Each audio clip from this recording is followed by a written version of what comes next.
Hello and welcome to Talking Points here on TVR World. I'm Rahmat Idris. We are bringing you exciting and in-depth conversations on issues that are making headlines across the nation.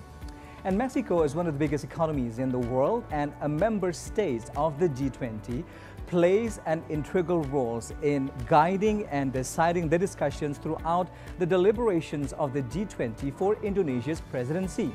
And here we are at the residence of the Ambassador of Mexico to Indonesia. We'll be speaking to His Excellency Ambassador himself to get the latest scoop on what Mexico has to offer for the discussions of the G20. And also we'll get to hear his personal experience of being an ambassador of over 4 years here in Indonesia. So let's go inside.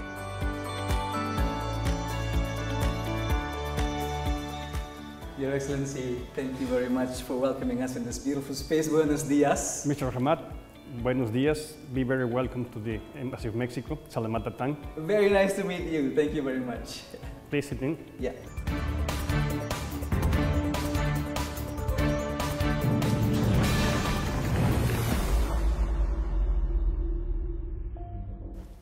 Well, TVR World has the honor to be sitting down in conversation for talking points here with the Ambassador of Mexico to Indonesia, His Excellency Armando Alvarez. Your Excellency, thank you very much. This is such a beautiful space of yours in the embassy. Lots of beautiful historical items around us. We cannot be more happy to be here with you. Thank you. Thank you very much for being here. I am also very happy to have you here, you and your team. Be very welcome. And again, I'd like to say, buenos dias, gracias, Your Excellency. Salamat datang, terima kasih. All right, let's just diving into our conversation for talking points. This is the hottest topic across the nations in the past couple of months, if not since the kickoff in December, the G20 presidency of Indonesia, Your Excellency. And we are now halfway through the presidency. What is your view towards Indonesia's presidency so far? And how do you think Indonesia can achieve the biggest objective during its presidency of the G20? Well, in my opinion, the biggest goal is contributing to global economic and social recovery. We have to remember that Indonesia took the G20 presidency in the middle of one of the worst crises in recent history that was triggered by the COVID-19 pandemic. And that is the reason why Indonesia proposed the slogan, recover together, recover stronger. Well, let me tell you that Mexico fully agrees with that goal and the philosophy that is behind it. Why? Because it is not enough to return to the situation prior to the pandemic, but it is necessary to be better prepared for future contingencies. And the only way to do that is promote a more equitable society and a more economically and ecologically sustainable development. Right, because we do propose 3 main principles throughout the presidency: the global health architecture, the sustainable energy transition, and also the digital transformation, which will all drive the G20 member states and beyond towards the global economic recovery. What do you think should be done by the Indonesian government to drive all the discussions on the table towards the global economic recovery? And what are the Mexican expectations for the G20 towards these recoveries? Well, basically, Indonesia is doing what it should do. Indonesia is promoting international cooperation. G20 is basically about global cooperation. It is an instrument of cooperation between industrialized and developing nations. You have to remember that the G20 represents a considerable proportion of the global population. 66% of the global population, of the global output, 85% of the global output, of the global trade, 75%, and of the global investment, 85%.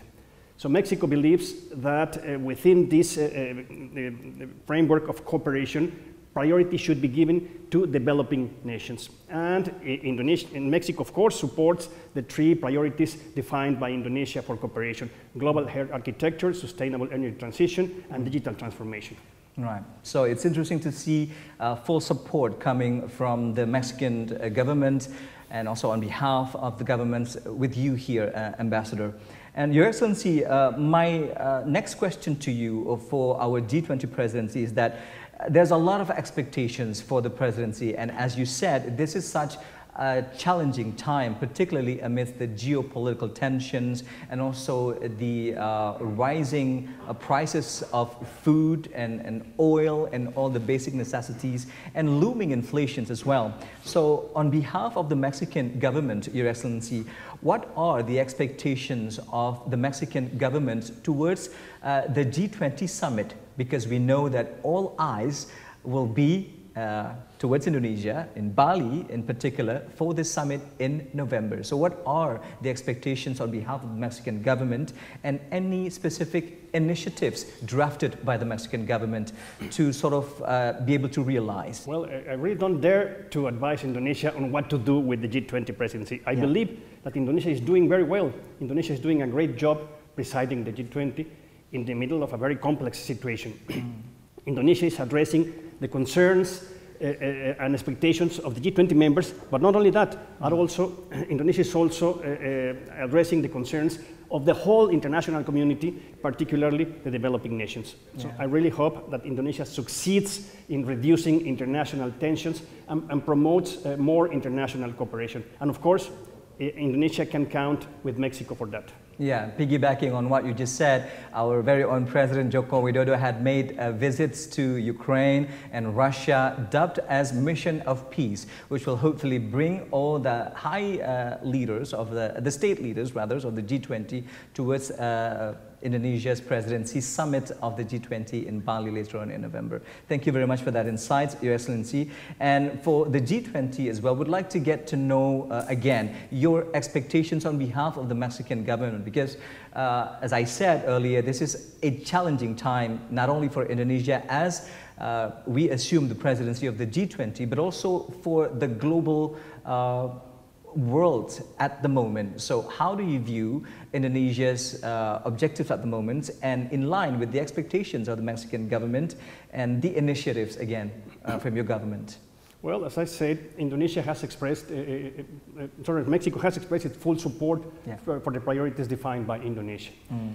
As emerging economies and regional powers, because we both are regional powers, we have similar views on global health architecture, energy transition, development, climate change, and many other subjects. I am very confident that there will be concrete results in many of these fields which can be translated into tangible actions. We need to keep working for global economic recovery and world health architecture, mostly in fields like access to vaccines and prevention of pandemics. Right. Just very quickly, Your Excellency, in just a few days, we will be embarking upon the first ever foreign ministers meeting in Bali for the G20. What will be the expectations here for the foreign ministers meeting? We know that this is on the Sherpa tracks other than the finance tracks. So on behalf of the Mexican government, what can we expect from this foreign minister meetings to be held in Bali in just a few days? Well, we expect a smooth meeting. We expect that all countries come to Bali with an open mind, ready to cooperate with the Indonesian priorities, and I am sure that can be achieved. All right, thank you very much, Your Excellency. And that brings us to the conclusion of this particular segment. On the next one, we'd like to get your insights on your 4-year tenure here in Indonesia. What are some of the most favorite experiences are for you being here in the country? Sure. So do stay with us right here on Talking Point here on TVR Our World. We'll be back with more.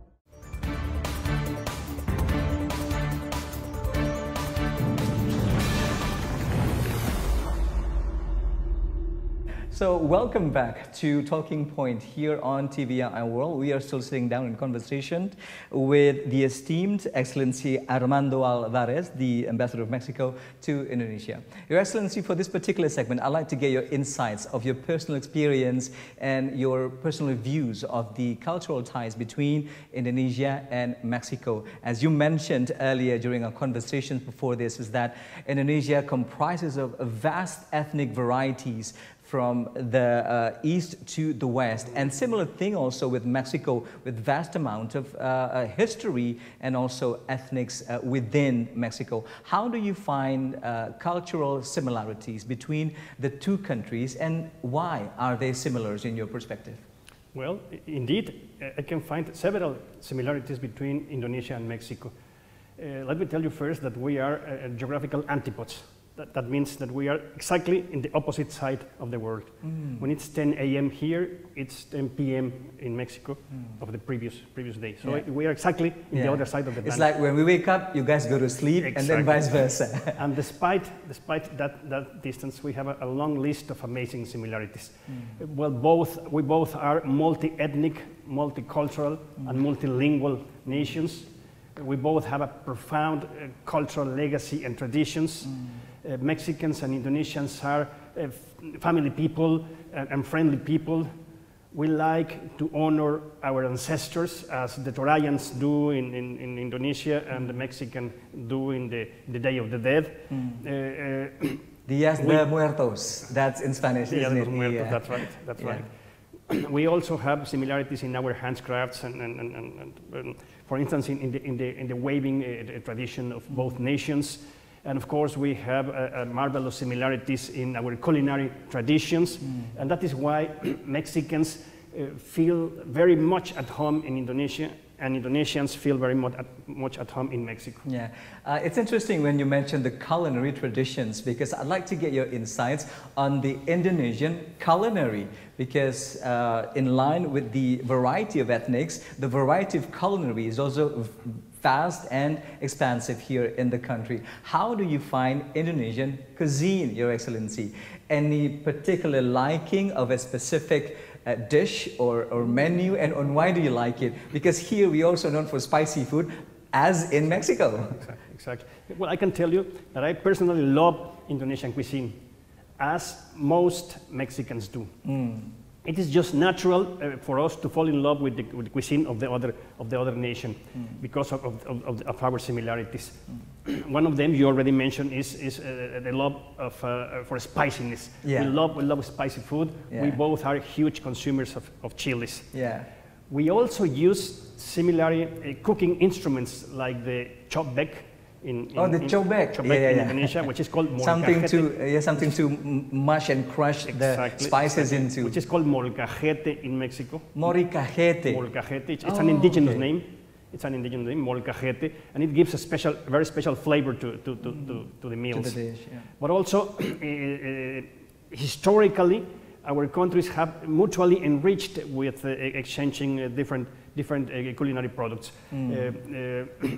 Indonesian and native products like nutmeg, cloves, and of course rice are consumed very much in Mexico, while Mexican products like tomato, corn, cacao, avocado, chilies, etc., are also consumed here in Indonesia. Rendang, my favorite dishes, well, I have several favorite dishes in Indonesia. Of Indonesian cuisine, what are they? One of them is rendang.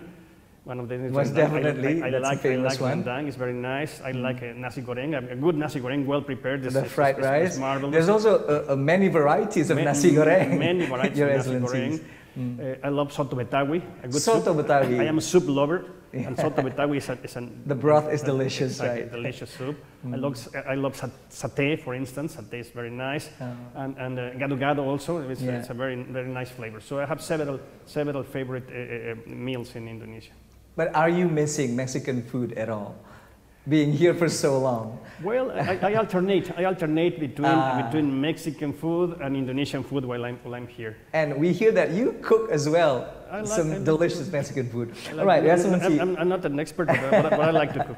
That's really great to hear. That brings me to my next question to you, Excellency. Not only food, we are known for vast tourism destinations from the east all the way to the west. They say that this is the country where you fly for 6 hours and you can still be in the country, meaning that there's so many destinations, so many beautiful ones. Kindly share with us, Your Excellency, your favorite tourist destinations in Indonesia, so hopefully our international audience out there will also be inspired to your choice. Well, that is a very difficult question. Indonesia is so big, diverse and fascinating that it is impossible to choose only one site. Yeah. I love, for instance, the impressive modernity of this city, this amazing modern city like Jakarta, the elegance of cities like Bandung or Medan, of course the fascinating Balinese culture, everybody loves the fascinating Balinese culture, the diversity of the endemic flora and fauna of this country, the marvelous beaches, you have even pink beaches here in exactly. in Indonesia, etc. Definitely, I couldn't choose only one site. Indonesia, like Mexico, it's about diversity. But from all of these destinations that we're sure that you have visited, Your Excellency, is there one in particular that is highly and closely related to Mexico? One place in Indonesia that is related to Mexico, that I could say that in the Maluku Islands. The Maluku Islands. Why is that? The Maluku Islands, because there is a historical link between Mexico and the Maluku Islands. During the Mexico's colonial period with Spain, there was a naval route that was called the Manila Galleon that used to go from the port of Acapulco in South Mexico to the port of Manila it's like a trading route or something. Like a trading route that lasted for 250 years. And this trade also reached the Maluku Islands, and that is why still some people in Maluku Island speak a language called Chabacano, which is a Spanish-based language in Maluku. And that is still found until this time, those exactly. Chabacano-speaking people. Right. Another close relations between the two nations, Your Excellency, that Indonesia has Borobudur as a world cultural heritage. Does Mexico have also world cultural heritage that you can share with us? Of course, we both are heirs of great civilizations. You have places like Borobudur or Prambanan. We have places like Teotihuacan or Chichen Itza. But not only sites included in the UNESCO's World Heritage List. We have also intangible cultural property that is included in this list. In the case of Indonesia, I can mention wayang, I can mention gamelan, Balinese dances, and many others. In the case of Mexico, I can mention the Day of the Dead, Talavera pottery, charreria, and traditional cuisine. Yeah, and a testament there, I think it was the Mayan statue, wasn't it, Your Excellency? Another testament to the historical values, the Aztec, the Mayans that the Mexicans have that we share also here in Indonesia. That's right. And next up, I'd like to get your insights on what we expect for the long-lasting bilateral relations between Indonesia and Mexico. We will continue this conversation in just a few minutes. Stay with us right here on TVI World.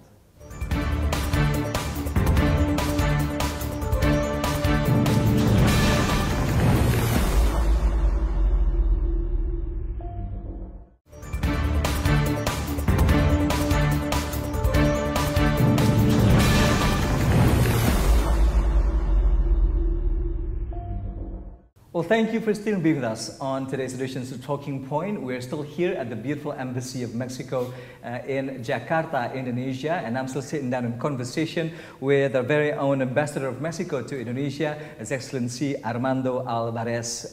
Your Excellency, I'd like to delve deeper into the bilateral relations, the long-lasting, warm relations between Indonesia and Mexico. But first, I'd like to get your insights on the current meeting or attendance that you had with our Ministry of Religious Affairs, where there was discussions on the Halal Product Guarantee Agency. Can you elaborate more on that? And what was the story behind the collaboration?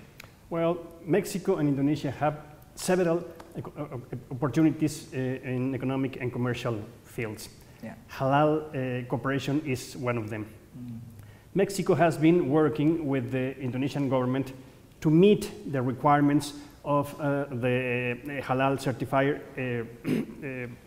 BPJPH in Indonesia to be able to have one entity able to certify halal products in Mexico. Oh, okay. This would allow us to strengthen our bilateral trade through the export of halal certified products such as beef.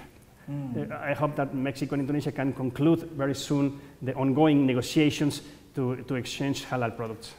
What is the current condition of the halal product supply in Mexico, and is there a demand for it, be it here in Indonesia and also most importantly in Mexico, Your Excellency? Yeah, well, since 2016, Mexico has been implementing a national strategy to promote halal certified agri-products. The aim is expanding the global presence of Mexican products in this particular sector. Exports like canned tuna, beef, baby formula, and others have been sent to countries like Qatar, Ivory Coast, Ghana, Cameroon, Gabon, and some others. Also, halal certified products like corn tortillas and processed foods have been supplied to European Union countries. Here in the Asian region, we have exported dates, preserved vegetables, cactus leaves, and other products.